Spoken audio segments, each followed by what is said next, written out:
దీపావళి ఈ పండగ అంటేనే వెలుగులు. అయితే మన దేశవ్యాప్తంగా వెలుగులు చిమ్ముల వెనుక ఒక ప్రాంతం ఉంది. అదే శివకాశి.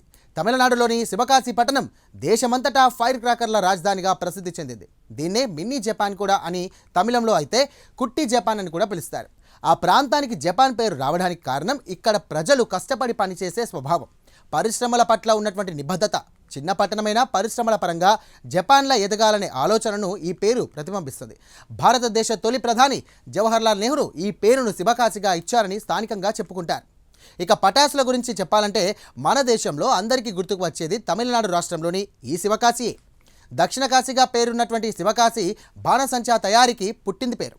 ఈ శివకాశిలో లెక్కకు మించినటువంటి బాణాసంచా తయారీ ఫ్యాక్టరీలు ఉన్నాయి. మనం ఏడాదికి ఒకసారి వేడుకగా జరుపుకునే దీపావళి కోసం వారు ఏడాది మొత్తం కష్టపడుతూ ఉంటారు. కొన్నిసార్లు ప్రమాదాలకు గురై మృత్యువాత కూడా పడుతూ ఉంటారు. అయినా కానీ అక్కడ ప్రతి ఇంట్లో కూడా బాణాసంచా తయారీ మాత్రం ఆగదు. తమిళనాడు రాష్ట్ర రాజధాని చెన్నైకి 550 కిలోమీటర్ల దూరంలో ఉంది ఈ శివకాశి పట్టణం.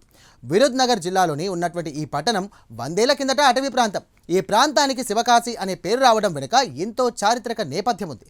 క్రీస్తు శకం 1428లో ఈ ప్రాంతాన్ని హరికేసరి పరశురామ పాండ్యన్ అనే రాజు పాలిస్తుండేవాడు. ఇతడు పరమశివ భక్తుడు.